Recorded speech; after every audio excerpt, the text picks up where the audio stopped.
Badan Perlindungan Pekerja Migran Indonesia atau BP2MI melaksanakan sosialisasi terkait tindak pidana perdagangan orang atau TPPO di Aula Pertanian Pedka Raped Desa Sukajadi, Kecamatan Mande, Kabupaten Cianjur, Jawa Barat pada Jumat 8 Maret tahun 2024. Hal tersebut dilaksanakan untuk memberikan pemahaman kepada masyarakat terkait TPPO itu sendiri.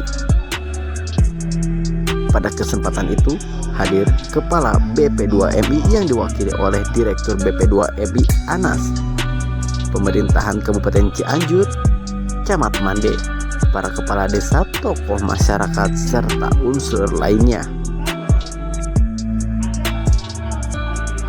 Menurut Anas membenarkan bahwa apa yang diselenggarakan pihak pemerintah terkait TPPO tersebut akan terus dilakukan sebagai upaya agar masyarakat lebih mengetahui mana yang menjadi pahlawan devisa secara ilegal dan legal. Dan perlindungan pekerja migran Indonesia khususnya untuk memberikan pengetahuan kepada masyarakat agar masyarakat tahu terkait dengan keberangkatan pekerja migran Indonesia yang akan bekerja ke luar negeri. Sejauh ini pemberangkatan yang unprocedural itu menurut informasi sudah berapa banyak Pak di Kabupaten Cianjur sendiri Pak? Kalau dari data di Kabupaten Cianjur tidak kelihatan karena yang namanya penempatan ilegal itu karena tidak data dalam database. Kalau kita memiliki database namanya Sisco B2M, semua pekerja migran yang resmi terdata dengan baik. Tapi yang tidak resmi jumlahnya cukup besar. Kalau se-Indonesia saja dari data World Bank itu ada 9 juta mereka bekerja ke luar negeri, itu 5 juta lebih itu adalah mereka pekerjaan migran.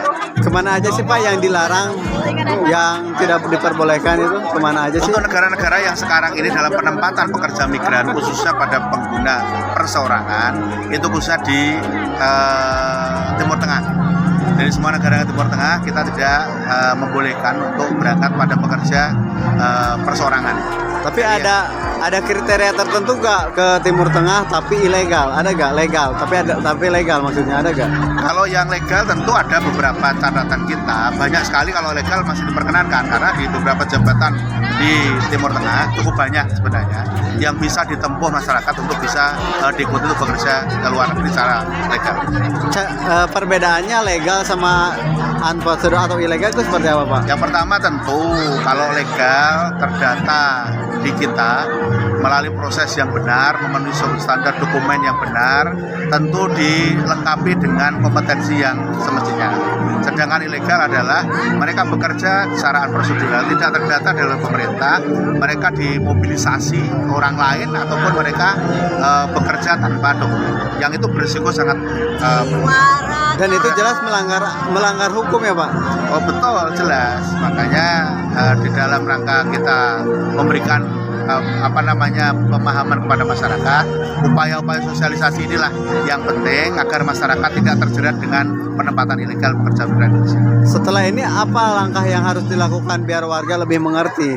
Kami akan menggandeng karena bisa sinergi di dalam penempatan itu adalah ada sinergitas kelembagaan yang kita bangun mulai dari pemerintah pusat dengan pemerintah daerah, baik itu provinsi, kabupaten, kota sampai dengan pemerintah desa. Karena ada amanat di pemerintah di undang-undang sampai ke pemerintah desa. Ada PT yang legal nggak Pak sebenarnya? Ada banyak, 300-an ada perusahaan yang penempatannya bisa pekerja legal. Kalau warga yang ingin bekerja ke Timur Tengah dengan cara legal itu seperti apa sih prosesnya Pak? Tentu setelah mengetahui dengan informasi peluang kerja di luar negeri, mereka mendaftar di Dinas Kabupaten Kota. Diawali itu dengan melengkapi seluruh dokumen yang dipersyaratkan sesuai dengan Undang-Undang Pasal 5 dan Pasal 15. Kalau terkait uang fit sendiri itu legal atau ilegal Pak? Kalau di dalam aturan ketenagakerjaan tidak ada namanya uang fit sebenarnya. Oh berarti yang ada uang fit itu ilegal ya Pak ya? Ilegal. Pak, ada PT apa aja sih yang kerjasama dengan pemerintah yang kaitan dengan pemberangkatan legal Pak? Cukup banyak sebenarnya, kita bisa dilihat database di Kementerian Ketenagakerjaan atau yang kita pasang di web BP2MI terkait dengan perusahaan-perusahaan yang resmi yang mereka terdata sesuai dengan yang memiliki namanya SIP P3M. Perbedaan antara legal dan ilegal secara garis besar masyarakat umum biar mudah mengenali apa sih Pak? ya tentu terdata dan tidak terdata. Oh gitu. Pak, ada yang ingin disampaikan kan Pak, mungkin untuk masyarakat biar lebih mengerti Pak? Baik kepada masyarakat seluruh khususnya di seluruh Indonesia, khususnya di wilayah Cianjur dan khususnya juga di Kecamatan Mande agar waspada terkait dengan penempatan ke luar negeri. Harus memahami prosedur yang benar, melengkapi dengan dokumen yang benar, dilengkapi dengan kompetensi bekerja baik itu komersil bahasa maupun komersil kami. Insya Allah bisa bekerja. Untuk suami sendiri yang mengizinkan itu terjerat hukum nggak Pak? Yang berangkat ilegal dengan persetujuan suami itu suaminya ikut terjerat nggak Pak? Izin adalah bagian dari syarat. Jadi izin suami, istri maupun orang tua adalah bagian syarat untuk bekerja secara legal. Oh jadi kalau berangkat secara ilegal suami mengizinkan itu ikut juga bertanggung jawab ya Pak? Kalau kita lihat dari semua jeratan yang menyangkut pekerja ilegal secara otomatis pasti akan terjerat semuanya. Itu apa yang harus dilakukan masyarakat Pak? Ya tentu tadi memahami.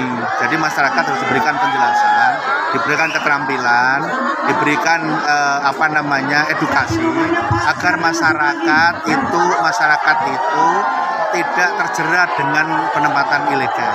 Itu yang paling penting sebenarnya. Cara untuk berangkat ke Timur Tengah Pak secara legal itu seperti apa sih prosesnya Pak? Prosesnya sama. Jadi seluruh negara itu proses sama dimulai dengan penyiapan dokumen. Jadi dokumen yang lengkap sesuai dengan Undang-Undang Pasal 5 dan Pasal 13 di Undang-Undang 18 tahun 2017 tentang perlindungan pekerja migran Indonesia, dan kemudian juga mengenali kalau itu penempatan itu kan berbagai macam. Ada penempatan B2B, penempatan C2C, penempatan C2P, ada persorangan dan UKPS. Itu harus dikenali dulu sehingga nanti seperti apa dia melakukan langkah-langkah ke depannya. Ada sanksi nggak kepada pihak oknum sponsor Pak, ada hukumannya enggak? Belum, sekarang ini jeratan yang sudah dikenakan pada mereka adalah penjara bagi mereka pelaku penempatan ilegal. Oh, penjara ya. Ya. Pas setelah ini akan ada kegiatan apa lagi Pak? Kita selalu kegiatan terus menerus. Untuk kegiatan tidak hanya hari ini saja, tapi kegiatan masyarakat informasi ataupun sosialisasi pada masyarakat kita gunakan semaksimal mungkin agar masyarakat memahami prosedur yang benar menjadi pekerja migran Indonesia yang legal. Artinya kegiatan ini dalam rangka mencegah terjadinya TPPO ya Pak? Betul. Betul. Ini diselenggarakan oleh siapa Pak? Penjelasan kita dari BP2MI. BP2MI ya.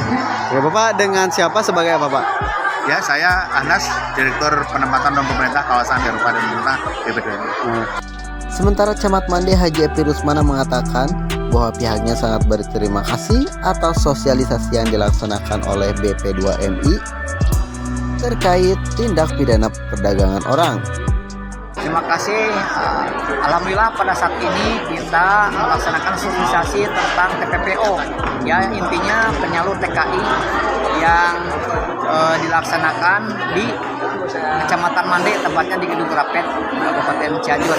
Alhamdulillah kami ucapkan terima kasih kepada tim, salah satunya dari sahabat polisi pusat, Pak Pondak yang telah memfasilitasi terkait sosialisasi ini. Karena ini penting sekali bagi warga kami supaya masyarakat mengetahui ya, jangan sampai nanti ada yang kurang jelas diiming-iming oleh oknum mungkin ya, sehingga berangkat padahal itu tidak sesuai itu mungkin ya.